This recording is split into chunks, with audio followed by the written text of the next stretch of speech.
A Bíblia precisa ser revisada e atualizada para os nossos dias. Em outras palavras, como discernir com certeza se um comando, um costume, uma prática registrada na Bíblia é ou não para os nossos dias, para nós cumprirmos hoje. Como eu disse, é um tema que nós já tratamos há algum tempo atrás, mas eu senti a necessidade de revisitar e considerar esse tema tão importante e tão vital. E eu penso que quanto mais passam-se os anos, ter clareza sobre esse tópico é vital para a igreja local, para a sua existência e para a sua operosidade no mundo. Abra comigo a palavra de Deus em 1 Pedro, capítulo 1, versículo 25. 1 Pedro 1, 25. Nós temos essas palavras do apóstolo Pedro que reverberam o Antigo Testamento e muitas outras declarações da palavra de Deus. 1 Pedro 1, 25. Nós lemos o seguinte: mas a palavra do Senhor permanece para sempre. E esta é a palavra que entre vós foi evangelizada. A palavra do Senhor dura para sempre, como é declarado no Antigo Testamento. A palavra do Senhor, ela continua.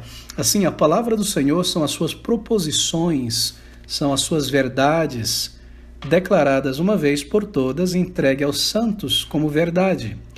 De maneira que os princípios da palavra de Deus não mudam.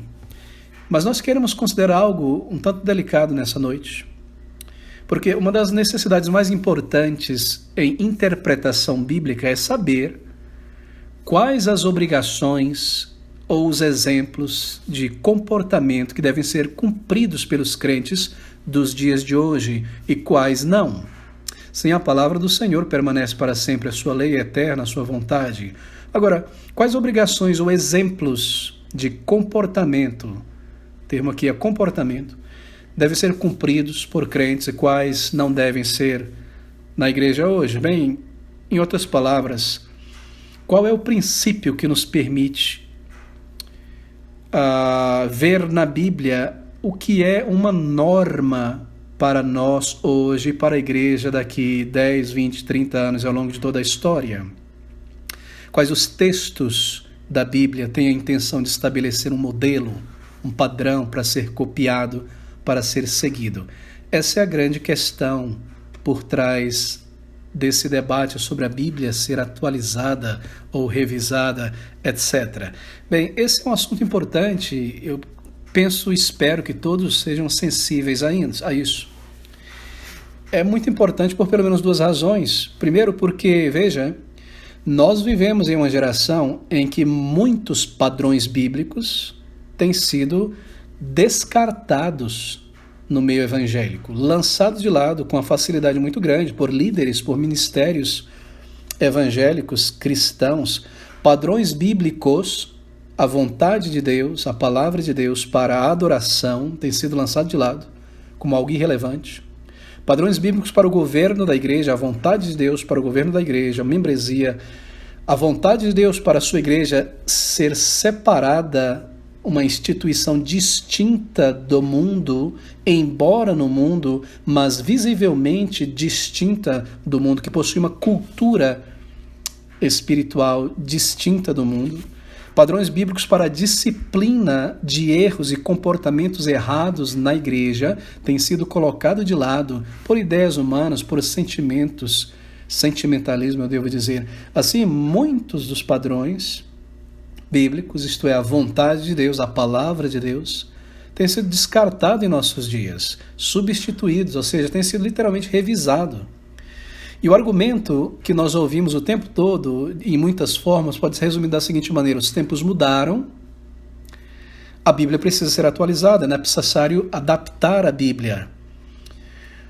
Ou nós ouvimos coisas do tipo: bem, a Bíblia ensina coisas que não convêm mais para o novo mundo em que nós vivemos. Nós precisamos de cartas para um novo mundo. Por exemplo, a Bíblia condena a homossexualidade como pecado, isso está na Bíblia, mas o mundo de hoje não condena mais. Assim, a Bíblia ela precisa naturalmente ser atualizada ao mundo de hoje para que ela tenha alguma relevância. O argumento que tem sido usado, em linhas gerais, é esse. O mundo mudou, a Bíblia precisa se adaptar. Assim, a Bíblia precisa ser atualizada. E por trás desse argumento, há certas ideias, ideologias e conceitos que são abraçados por pessoas que não se submetem à palavra de Deus como suficiente para a vida cristã, para a nossa concepção de mundo, para a vida da igreja, etc. E eu estou apenas ilustrando alguns dos argumentos, não é? Eu não entrarei nas questões mais polêmicas do tema. Meu objetivo também não é responder a líderes cristãos progressistas e seus argumentos e pontualmente, mas afirmar positivamente o que a palavra de Deus ensina. Eu farei aquilo em outro estudo, em outra oportunidade. E meu objetivo nesta noite é dar algumas diretrizes práticas. Uma outra razão por que esse tema é importante é porque se nós não conhecemos o princípio que normatiza condutas, comportamentos, ações para os dias de hoje, bíblicos para os dias de hoje, nós corremos o risco, então, de negligenciar os padrões, de descartar e desobedecer padrões bíblicos, ou de trazer certas práticas, ofícios, deveres da Bíblia, se eu posso assim dizer, do Antigo Testamento, como ritos judaicos, certas práticas cerimoniais que não são para a igreja, que não cabem para o povo de Deus, mas que eram comandos, ritos, liturgias e leis para Israel como nação, enquanto existente como nação. Ou nós corremos o risco de trazer para a vida da igreja invenções religiosas, como voto de fé, fogueira santa, vale de sal.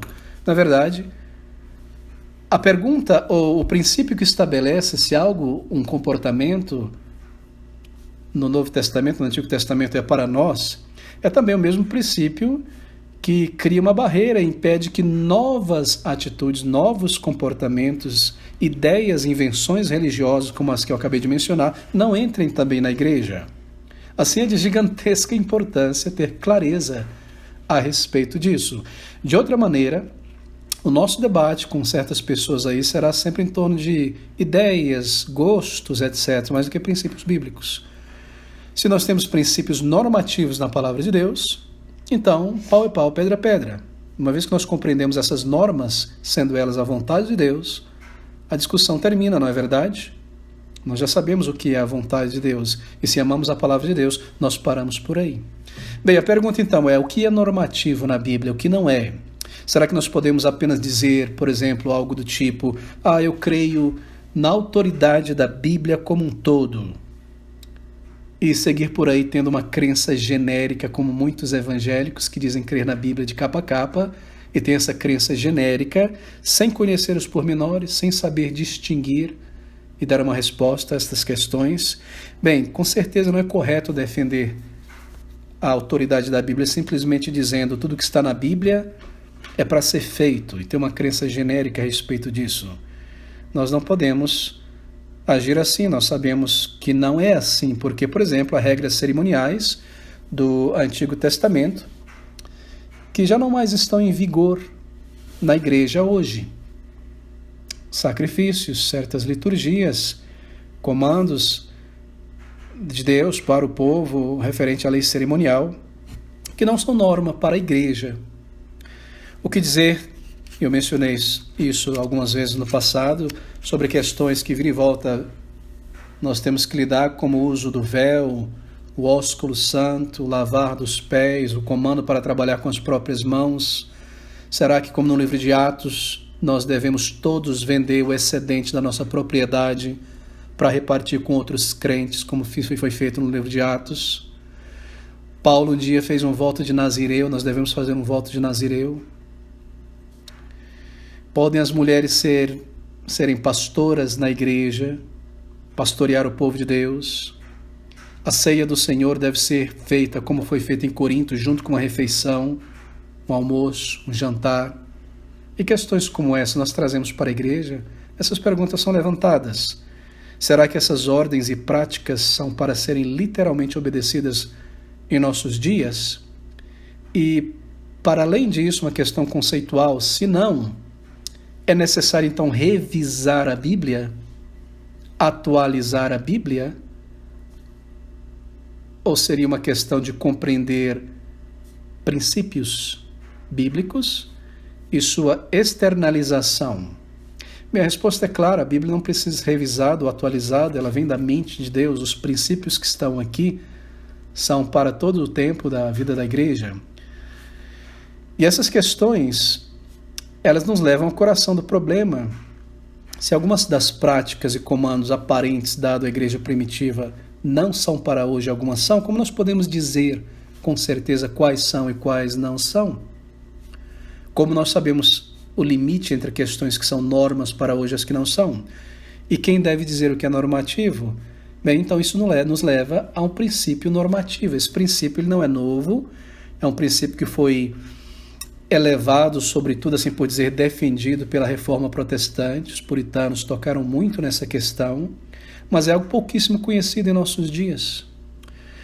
Uma das razões pelas quais algumas coisas não são literalmente uma obrigação para nós hoje é o fato, meus irmãos, de que elas eram expressões culturais de coisas ordenadas por Deus.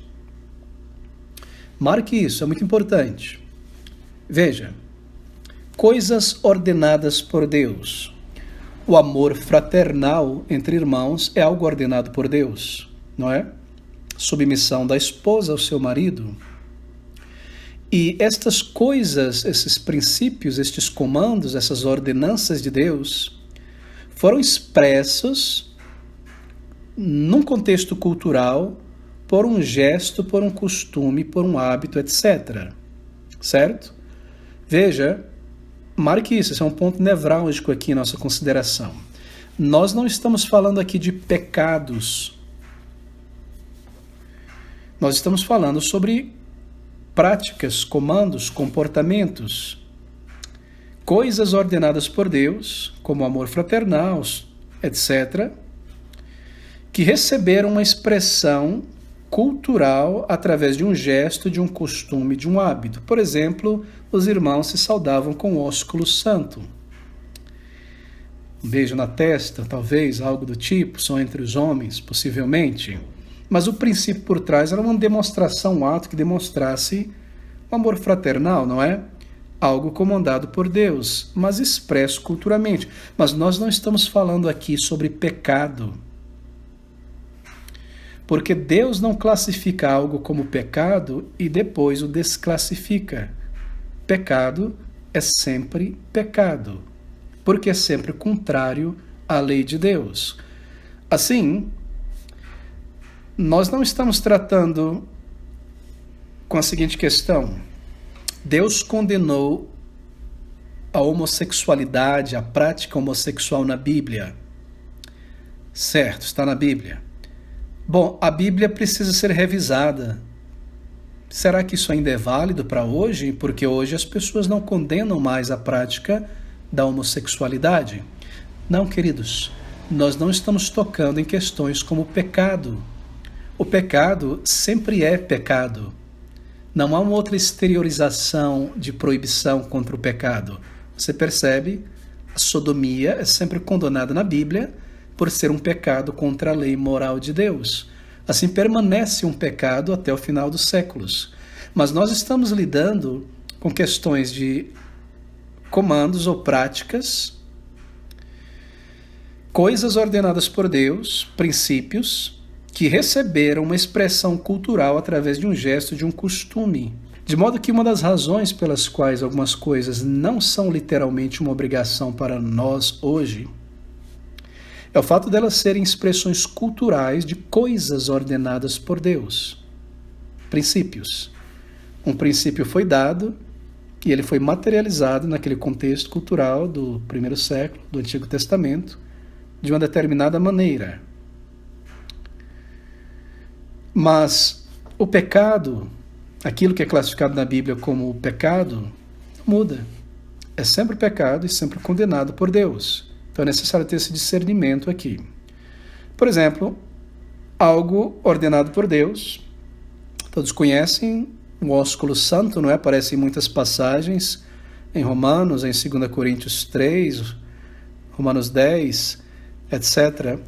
O ósculo santo era a maneira aceitável de expressar paz, cordialidade, amor naquela cultura semítica, judaica daquela época, não é? Qual é o princípio? Cordialidade, amor, paz. Esse é o princípio. A maneira como era expressa era aquela maneira semítica. Hoje em dia, no Ocidente, a prática cultural desse princípio, digamos, equivale ao aperto de mão, ao abraço brasileiro, alguma coisa do tipo, não é? Isso expressa cordialidade, olá, aperto de mão, abraço, não é? Assim, nós moralmente dizemos que a ordem do apóstolo Paulo de saudarem uns aos outros com o ósculo santo deve ser obedecida em princípio, usando o nosso ato cultural equivalente, que é o aperto de mão, por exemplo, aqui no Brasil. Agora, é aqui onde está o perigo. Eu gostaria que você atentasse para isso, porque pode parecer, quando eu disse que esse princípio seja manifesto em nossa cultura através de um aperto de mão, que isso é uma maneira apenas minha de pensar. Uma outra pessoa pode dizer, não, é de uma maneira diferente. É aqui onde está o perigo. Porque, veja, essa maneira de interpretar uma ordem como saudai-vos com o ósculo santo, comando de Paulo, poderia dar lugar a erros sérios, não é? O que dizer, por exemplo, acerca da instrução do apóstolo Paulo de que as mulheres não devem ensinar, pregar ou governar na igreja? Muitos, para dizer não, pode, hoje em dia pode, usam o argumento do contexto cultural, que é o mesmo argumento que eu acabei de utilizar para o ósculo santo, não é? O ósculo santo, ou essa prática do beijo, né, como se diz, para a saudação, como fazem os semitas, não faz sentido muito em nossos dias. E por isso nós aplicamos o princípio por trás da cordialidade, da paz, uma demonstração de boas-vindas, de amor, através do aperto de mão. Mas alguém poderia usar esse argumento dizendo, bem, e na questão das mulheres ensinarem? Hoje em dia está tudo bem, as mulheres ensinam em todos os âmbitos, não é? Por que não na igreja?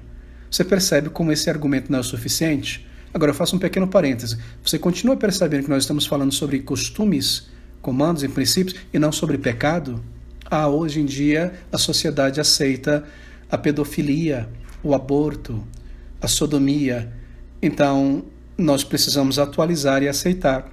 Você percebe como o argumento do contexto cultural pode tentar justificar até mesmo o pecado? Muito bem. E isso é exatamente o que está sendo dito hoje, não é? Acerca de muitas ordens ou exemplos bíblicos e comandos que não cabem mais para os nossos dias porque os tempos mudaram. Eram práticas ou comandos atados à cultura da época somente. E ao pensar dessa maneira, o que acontece? Bem, a Bíblia perde autoridade para nós. E a autoridade agora é da antropologia, da sociologia. Bem, nós não podemos simplesmente dizer esse comando, ele está ligado à cultura da época, assim não é para nós hoje, porque nós vivemos em um novo mundo, como dizem uns. E para evitar essa superficialidade, então nós precisamos ter padrões claros, princípios, para concluir se uma prática realmente ela era influenciada pela cultura da época, assim variável em sua expressão, ou se era uma prática designada para ser permanente e válida por todos os séculos. Ou seja, o que é normativo na vida dos crentes e da igreja? O que é uma norma para todos os séculos, para todas as igrejas? O que é normativo? Como nós podemos saber se algo no Novo Testamento é um mandamento ou um padrão para a igreja, para que a igreja siga daquela maneira, detalhadamente, ou era apenas uma prática cultural temporária? Bem, o teste para saber se algo na Bíblia é uma norma para todos os tempos é o princípio normativo. Nós podemos também chamar esse princípio, como tem sido chamado, de o teste normativo, para testar esses costumes, hábitos. E esse teste é um teste muito simples, muito franco, muito direto, muito bíblico.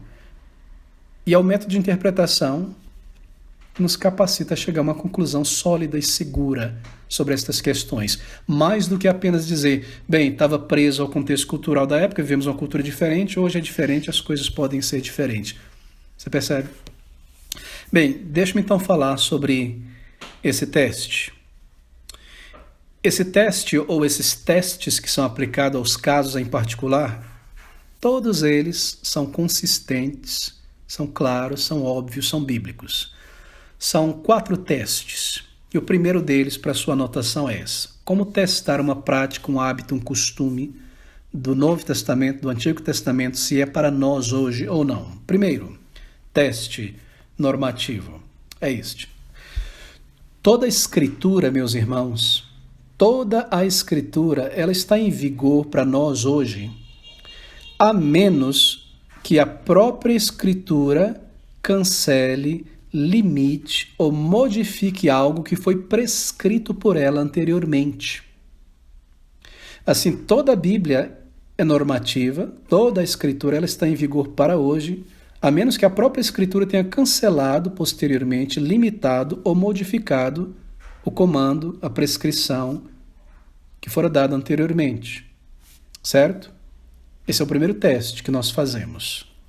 Muitas passagens, tais como as narrativas históricas do Antigo Testamento, por exemplo, elas relatam atitudes do povo de Deus que foram realizadas em obediência a comandos diretos do Senhor, como, por exemplo, quando o povo de Israel ia para a guerra, pegava espada e Deus fala, mate todos os amalequitas, todos os povos de Canaã, vão à guerra, vocês vão para a guerra com eles, comandos, não é? Agora, esses comandos, eles não estão literalmente vigorando hoje. A igreja não deve pegar arma, fuzil, machado, espada e combater os inimigos de Deus. Porque o registro desses comandos de Deus dado ao seu povo, essas guerras, nós vemos que era a vontade de Deus para aquela época e para aquela localidade. Porque Deus dizia diretamente aos juízes e aos reis, vá, ataque e conquiste. Agora não vá mais, não ataque, não conquiste. Ou Deus dizia assim, não se misture, separe-se das nações, não toque nas nações, mas Deus não faz o mesmo, não dá o mesmo comando para a igreja. Agora, nós estamos falando sobre princípios. O princípio de combate ao mundanismo e de separação dos povos do mundanismo, ele permanece para hoje, não é? Nós vemos esse princípio perpassando o Novo Testamento e a palavra de Deus comandando a separação primária e a separação secundária. A separação do mundo, isto é, do mundanismo, daquilo que é intrinsecamente mundano, e o combate contra o mundanismo. Não somente me separar do erro e do mundanismo, mas combatê-lo para que ele não entre em Israel, não entre na igreja, na minha vida, entre o povo de Deus. Ou seja, a própria palavra de Deus, então, limita aquele comando dado ao povo de Deus e não comanda o povo de Deus hoje a conquistar com a espada, nem impor a lei mosaica sobre a sociedade.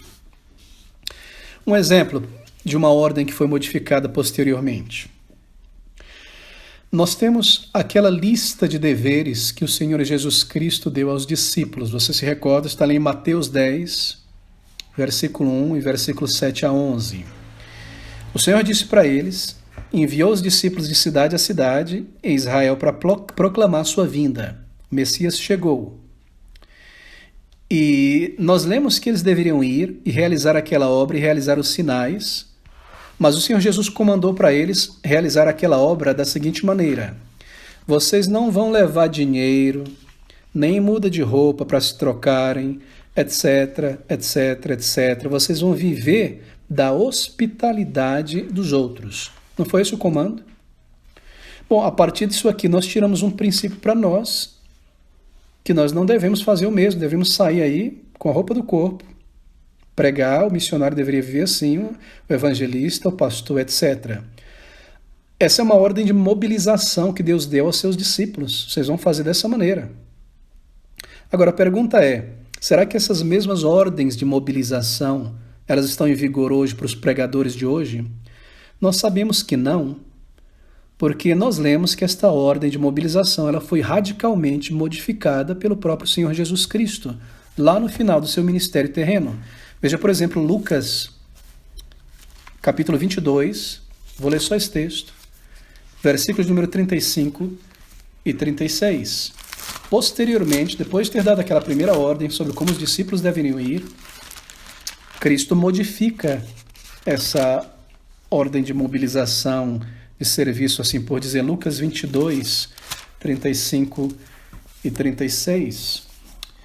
E disse-lhes: quando vos mandei sem bolsa, alforje ou sandálias, faltou-vos porventura alguma coisa? Eles responderam: nada. Disse-lhe, pois, mas agora, você percebe a alteração, mas agora, aquele que tiver bolsa, tome-a, como também o alforje, e o que não tem espada, venda a sua capa e compre-a, etc, etc. Ele segue alterando o princípio de mobilização aqui. E aqui está o primeiro teste a ser aplicado a uma prática, um comando. Primeiro, toda a Escritura está em vigor para hoje, a menos que a própria Escritura cancele, limite ou modifique algo que foi prescrito anteriormente. E eu acabei de dar um exemplo, certo? Então nós usamos esse princípio para analisar costumes, ações, comandos que foram dados por Deus ao seu povo, para saber se permanecem hoje.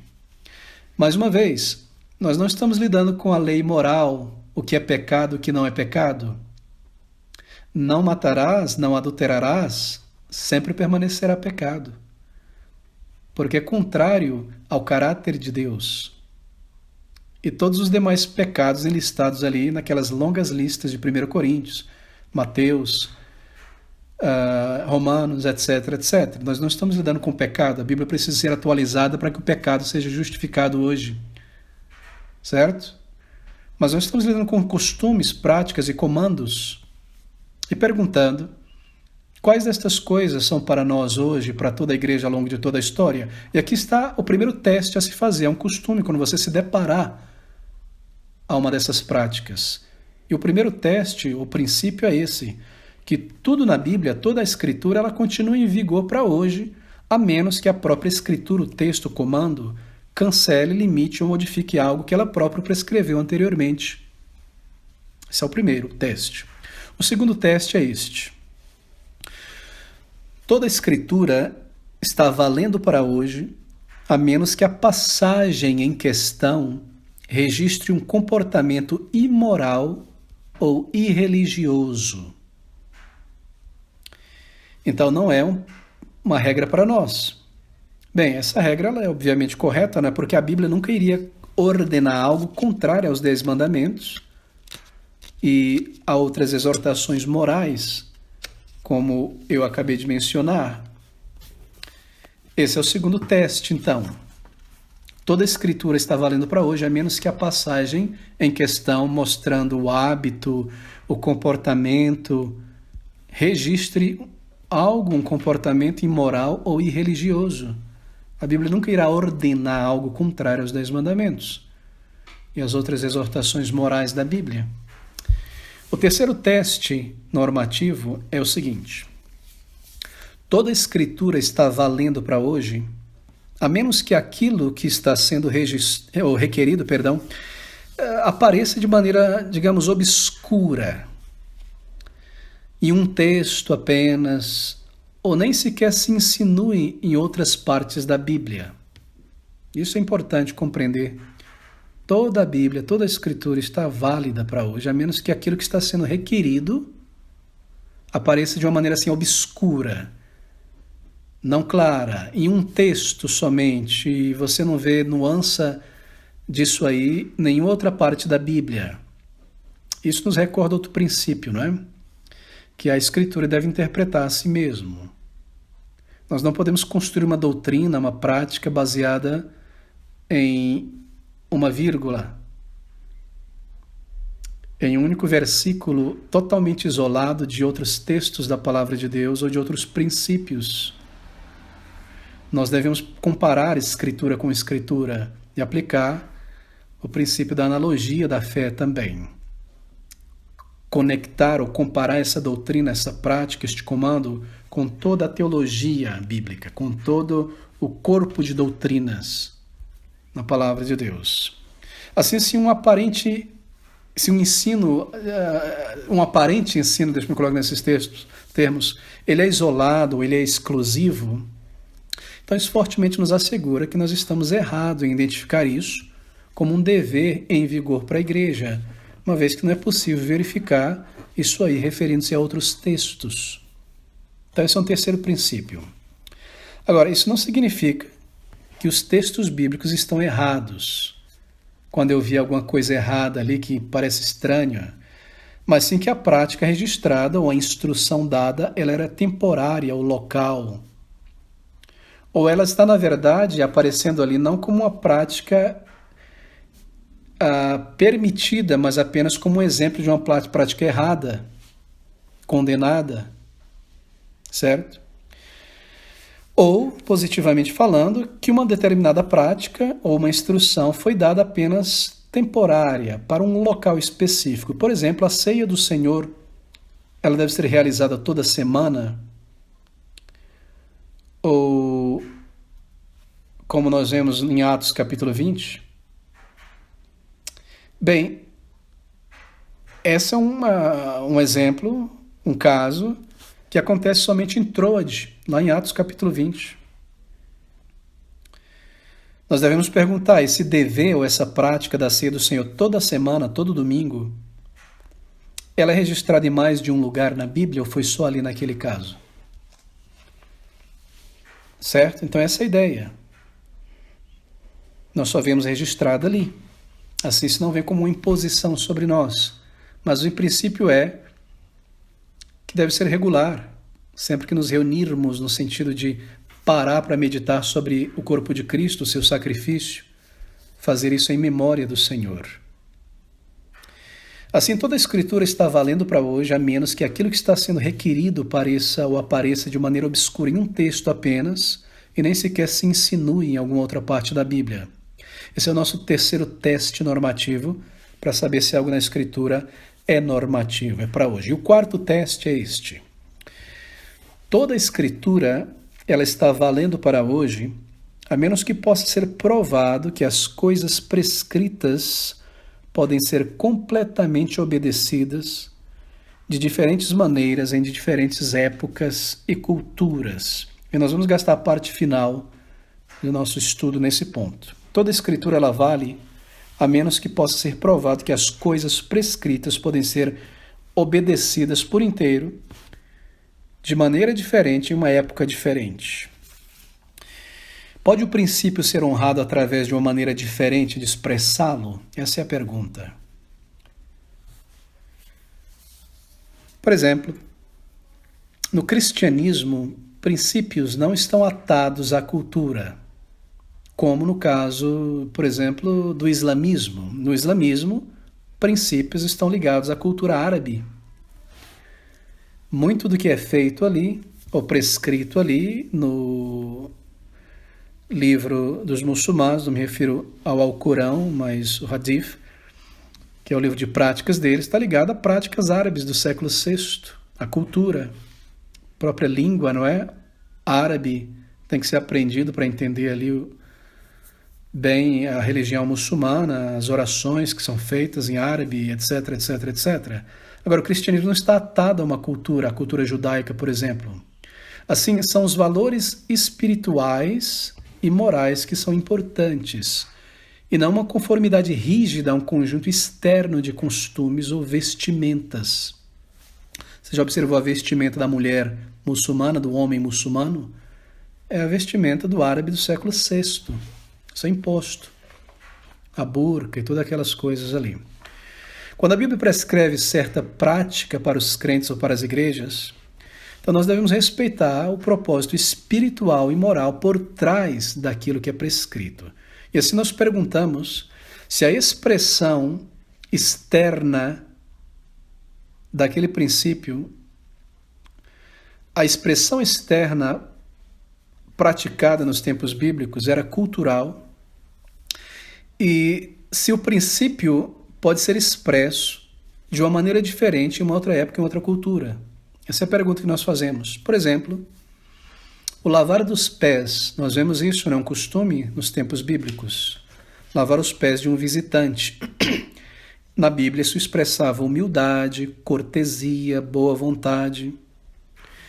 E esse princípio da cortesia, da boa vontade, da humildade, era expresso por uma vestimenta cultural daquela época, naquela região. Por quê? Porque aquilo ali era um símbolo para a época, algo prático. Na cultura daquela época e daquela região, esses valores de cortesia, boa vontade e humildade eram muito bem expressos pela lavagem dos pés. Você andava de sandálias, numa terra empoeirada, no calor, e chegava em casa, ou na casa de alguém, não tinha coisa melhor do que tirar a sandália, lavar o pé, refrescar, não é? E alguém vinha ali trazer uma tigela, você andava por horas e horas e horas e horas, de uma vila para outra, de uma cidade para outra, cansado, pé inchado, pôr um pé na água fresca. Agora, humildade, cortesia, boa vontade é o que é importante aí, e não literalmente pegar uma bacia e lavar o pé de alguém. E a humildade, cortesia e boa vontade pode ser expresso de várias maneiras. Em países frios, onde as pessoas não usam calçados abertos, a lavagem dos pés não faz parte da cultura, por exemplo. Seria algo muito estranho, não é? Em um país frio, você chegar na casa de alguém e lavar os pés da pessoa, não é? Para mostrar humildade, ou gentileza, ou cortesia, não é melhor dar um chá quente? Um chocolate quente? Ligar o fogo da lareira? Você percebe como o princípio de gentileza, humildade, cortesia, boa vontade, que é o comando bíblico que nós devemos ter com todos, pode ser expresso de uma maneira diferente em culturas diferentes? Assim, em casos como esse, nós então fazemos a seguinte pergunta: será que é necessário que nós adotemos essa prática específica para demonstrar o princípio? Seria a lavagem dos pés algo essencial para que nós possamos obedecer à vontade de Deus nessa questão? Seria essa a única maneira válida de expressar as virtudes da cortesia, boa vontade, a recepcionalidade, não é? Humildade, gentileza? Claro que não. Porque não há uma significância espiritual única na lavagem dos pés. Isso era apenas uma cortesia praticada naquela região, naquela época, uma atitude e um ato de humildade e cortesia importante para a época. Estava vestido de um casaco cultural que poderia ser trocado. Bem, para nós descobrirmos se a expressão literal de algo era da época bíblica, ainda está em vigor para agora, ou se certo dever, o princípio, pode ser traduzido para uma cultura de hoje, nós devemos fazer a seguinte pergunta. Pergunta A. Aquela prática daquela época era um costume social nos tempos bíblicos? Pergunta B. Pode o princípio ou propósito por trás da prática ser igualmente bem expresso de uma outra maneira, com uma outra prática? Em outras palavras, a única maneira pela qual se pode expressar o princípio é através de um ato realizado como nos tempos bíblicos, ou o princípio pode ser realizado através de um outro ato? Bem, se a resposta para ambas as questões A e B for sim, a prática em questão era um costume social nos tempos bíblicos, e o princípio por trás pode ser expresso de uma outra maneira, então aquela prática ela era externa, ela era cultural, certo? Não é necessário que ela seja executada da mesma forma hoje, embora o princípio por trás deva ser obedecido e expresso de maneira apropriada para a nossa época, a nossa cultura. Agora, se a resposta para uma das perguntas ou para ambas as questões for não, então o ato físico, marque isso, o ato físico daquela época, o costume da época, a maneira que era realizado na época, é essencial também para os nossos dias atuais. Isso quer dizer que a prática tem uma significância continuada, o costume tem uma significância continuada e, portanto, nós devemos observar hoje sim. Eu vou citar alguns exemplos de práticas neotestamentárias para nós aplicarmos esse princípio. São essas duas questões desse último princípio. Há muitas, na verdade, só vou lidar com algumas pouquinhas pelo tempo. Primeiro, veja ali na Bíblia o caso ou a ordem que nós temos de que crentes devem trabalhar com suas próprias mãos. Está lá em Efésios 4:28, 1 Tessalonicenses 4:11, que o crente deve trabalhar com suas próprias mãos, como artesão, operários. Será que todos nós devemos obedecer essa ordem de uma maneira literal? E para o crente, ao longo da história, só é válido diante de Deus se ele trabalhar com a mão, pegar a enxada, fizer algo manual, braçal. Paulo requer que nós trabalhemos com nossas mãos em Efésios 4:28, em 1 Tessalonicenses 4:11. Será que nós não podemos trabalhar com nossas mentes? Qual é o princípio por trás? Que o crente deve trabalhar, não é? Não deve ser um encosto. Mas esse princípio ele tem que ser expresso somente com trabalho manual braçal? Minha resposta, com certeza, é não. Esse princípio ele pode ser expresso de outra maneira, ou seja, desculpa, não confundir. A resposta à pergunta A é sim. Porque enquanto haviam pessoas que trabalhavam com a mão, haviam pessoas também que trabalhavam com a mente. Na época, a maioria das pessoas tinha que trabalhar com suas próprias mãos, não é? Assim, a resposta é sim, o princípio pode ser expresso de outra maneira, que as pessoas trabalhem, ganhem o seu pão, não se torne um peso desnecessário. Isso pode ser feito com o intelecto, esse é o princípio. A pergunta B, qual é o princípio que há por trás dessa ordem? Para que nós possamos honestamente honrá-la. Bem, o princípio é que Paulo desejava, você lê o texto depois, comandava que todos andassem honestamente, sem roubar, sem mendigar, sem ser um peso. Esse é o princípio. E ainda assim, também ter a condição física, material de ajudar outras pessoas. Será que nós podemos cumprir os objetivos dessa ordem, desse princípio, de alguma outra forma que não seja o trabalho manual? E a resposta é sim. Trabalho de escritório, professor, vendedor, trabalho literalmente só com a mente, não é? Então, ambas as perguntas recebem uma resposta sim, uma resposta afirmativa. A prática em questão era um costume social nos tempos bíblicos? Trabalhar com a mão, braçal, era um costume? Sim. Resposta sim. Agora, pergunta B. Pode esse princípio por trás do comando ser igualmente bem expresso de uma outra maneira? Sim. Com o trabalho intelectual, você também pode ter o seu ganha-pão. Então, o princípio ele permanece, mas o costume, a prática, não. Nós não precisamos seguir isso hoje. Segundo exemplo, veja o caso das mulheres que não eram autorizadas a pregar a palavra aos homens, nem liderar a igreja. A pergunta A é, a prática em questão era um costume social nos tempos bíblicos? Em outras palavras, era um costume social daquela época que as mulheres não liderassem ou não governassem? Sim, em termos gerais era um costume, foi dado aos homens. Pergunta B, será que o princípio por trás desta ordem, que as mulheres não governem, pode ser expresso de uma outra maneira, igualmente efetiva, não é? Ou de uma outra forma? E a resposta é não. Como podem as mulheres ficarem em silêncio, não é? Como diz Paulo, e ao mesmo tempo não ficarem em silêncio, isto é, governarem, não governarem e ao mesmo tempo governarem. A lei de Deus claramente proíbe isso, não é? 1 Coríntios 14:34. E esse era certamente o caso em que a cultura também requeria que as mulheres ficassem em silêncio. Mas o Senhor também requereu isso. Silêncio no sentido de governo. Nós já tratamos desse tema anteriormente. Não há uma maneira alternativa de cumprir esse mandamento. Ele está conectado à criação, aos papéis da criação. Igualdade diante de Deus entre homens e mulheres. Mas um papel diferente dado por Deus. Assim, não há como expressar o princípio de uma outra maneira. Então, continua a maneira, a prática, o costume. Deixa por último tocar no caso do batismo e da ceia do Senhor.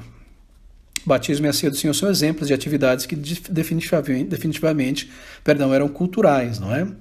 Se nós fizermos a pergunta, era o batismo e a ceia do Senhor costumes culturais? Que não eram culturais, desculpa, não estavam ligados à cultura. Mas se nós fizermos a pergunta, era o batismo ou a ceia do Senhor costumes sociais daquela época? A resposta é negativa, porque nem a ceia do Senhor, nem o batismo por imersão de crentes era praticado para o propósito especial e pela maneira distinta que o Senhor requereu. Sim, haviam as lavagens cerimoniais dos prosélitos, mas isso não era um batismo. O batismo de Cristo é outra coisa. Havia Páscoa, mas não era a ceia do Senhor. E isso era muito diferente, não é? O batismo e a ceia foram ordenados por Cristo. O batismo cristão é uma inovação distinta, nunca executada antes. E a ceia do Senhor foi claramente uma mudança deliberada da Páscoa, com novos símbolos e uma nova aplicação. Assim, em nenhum dos casos, o batismo ou a ceia do Senhor, pode-se dizer que a igreja cristã simplesmente continuou uma prática do primeiro século, ou melhor, dos séculos anteriores, um costume que já existia, porque ambas as ordenanças são novas no primeiro século. Então, nós temos uma resposta negativa à nossa primeira questão, que pergunta se era um costume social da época o batismo e a ceia do Senhor. Resposta: não. Assim, não está ligado à cultura da época. Era algo novo que foi dado pelo Senhor para que continuasse. Se nós fizermos a pergunta B, será que o princípio por trás da ordenança do batismo e da ceia, o princípio pode ser expresso de outra maneira diferente do que a imersão ou o batismo e a ceia do Senhor? Bem, como se pode representar a lavagem total, a morte, a ressurreição de alguém de alguma outra maneira que não pelo batismo na água, a imersão e sair? Assim, não há como mudar, não há como manter o princípio do batismo e criar um batismo diferente hoje, não é? Impossível, porque, primeiro, não era uma prática social da época, foi algo novo, dado pelo Senhor. E segundo, não há como exteriorizar o princípio através de algum outro gesto que não imersão, entrar e sair, que envolve, talvez alguém possa dizer, bem, em vez de entrar na água, entra num buraco e sai, houve morte e ressurreição. Sim, mas não houve lavar, não houve o lavar total, não é? Então a água lava e ainda tem a imersão, que é morte. Ambos os elementos estão ligados ao batismo. Assim, não há como mudar a prática, ela permanece para todos os tempos. É imersão. Como podemos expressar o comer e beber dos símbolos do corpo e do sangue do Senhor se a gente não comer o símbolo? O Senhor Jesus diz: comer da minha carne e beber do meu sangue, tê-lo em mim, comunhão com ele, parte em mim. Como expressar isso de alguma outra maneira senão comendo o pão e bebendo o cálice prescritos pelo Senhor? Assim, em ambos os casos, a resposta é não, não. Não estava ligada à cultura, é algo novo. E não há como representar o princípio por trás da prática através de uma outra prática contemporânea, diferente. Se alguém inventar isso aí, me diga, porque eu já martelei tentando pensar em uma outra maneira de expressar o batismo, senão indo pela água. Aquilo ali foi sabedoria divina. Até parece que a água foi criada depois de beber para batizar mesmo. Porque não há como pensar, não consigo imaginar uma outra maneira de expressar o princípio, não é? Bem, assim não há alternativa cultural, de modo que ambas as ordenanças estão em vigor exatamente na forma em que elas foram prescritas. Bem, eu concluo aqui, para resumir. Nosso primeiro princípio normativo, ou teste normativo de uma prática, costume ou comando. Primeiro, toda a escritura está em vigor hoje, a menos que a própria escritura cancele, limite ou modifique algo prescrito anteriormente. Segundo, toda a escritura está valendo para hoje, a menos que a passagem registre um comportamento imoral ou irreligioso. Terceiro, toda a escritura está valendo para hoje, a menos que aquilo que está sendo requerido apareça de maneira obscura em um texto apenas e nem sequer se insinue, não é, em alguma outra parte. Quarto, toda a escritura está valendo para hoje, a menos que possa ser provado que as coisas prescritas podem ser completamente obedecidas de diferentes maneiras em diferentes épocas e culturas, usando esses dois testes que eu acabei de mencionar. Bem, meus irmãos, Deus, ele nos deu um grande, um imenso acervo de prescrições detalhadas na Bíblia. Nós não estamos no escuro sobre como viver. A palavra de Deus não é somente regra de fé. Ela é regra de fé e de prática. Ela é regra do que nós cremos, da maneira como vivemos, nos comportamos na igreja e no mundo. E assim nós temos ali ela dizendo precisamente como as coisas devem ser feitas na vida do crente nas igrejas. Nós devemos sempre crer e obedecer e confiar na palavra de Deus. E quaisquer exceções à regra geral de obediência literal podem ser facilmente discernidas. Nós não precisamos de um concílio, um debate teológico, uma academia, chamar os gurus para decidir certas questões bíblicas como essas, de costumes, e muito, muito menos para alguém nos dizer e responder a pergunta: pecado continua sendo pecado hoje ou não? A Bíblia, ela é precisa, não é? Mas a Bíblia não precisa ser revisada nem atualizada para os nossos dias. A palavra de Deus lá em Hebreus capítulo 4, versículo de número 12, tem essas palavras profundas, belas, poderosas, gigantescas. Hebreus 4, versículo de número 12. Você conhece muito bem essas palavras. O autor dizendo: porque a palavra de Deus é viva e eficaz e mais penetrante do que espada alguma de dois gumes, e penetra até a divisão da alma e do espírito, das juntas e medulas, e é apta para discernir os pensamentos e intenções do coração. Se alguém nos perguntar por que vocês não atualizam a igreja, essa adoração vertical de vocês dirigida a Deus, por que não torna ela mais horizontal? Abraça, beija, vai de um lugar para outro, vamos pular, vamos dançar. Se alguém diz por que vocês não atualizam o evangelismo de vocês, no lugar de pregar o evangelho de uma maneira direta, não traz o teatro, isso e aquilo, por que vocês não atualizam a igreja, o governo da igreja, a disciplina da igreja, a maneira de ser igreja, etc. A resposta é porque a palavra de Deus é viva, como nós lemos. A palavra de Deus não perde a validade, não morre, ela continua viva, ela permanece atual. Ela é viva e ela é eficaz para cumprir o propósito de Deus, para santificar a igreja, a vida do crente, alcançar os eleitos de Deus, alcançar o homossexual, transformá-lo, salvá-lo, livrá-lo e qualquer outro. Sodomia continua sendo sodomia, pecado continua sendo pecado e continua sendo condenado por Deus. A palavra de Deus é viva, ela não perde a validade e ela é eficaz. Assim nós discernimos entre costumes, questões, aplicando esses 4 princípios ou testes normativos de questões morais. Pecado sempre será pecado. Bem, aqui está então a resposta à nossa pergunta: deve a palavra de Deus ser atualizada, revisada para os nossos dias? Bem, em termos de revisão, o máximo que nós poderíamos dizer seria a linguagem, não é? De um português muito arcaico para um português mais próximo, mas nunca o sentido, nunca o propósito. Não é verdade? Ela é viva, ela é eficaz, ela nunca perde a validade. Meus irmãos, não sejamos meninos no entendimento. Nós temos a palavra de Deus. Se nós somos estudantes sérios delas, nós estamos protegidos e guardados e vacinados para amar, viver e defendê-la.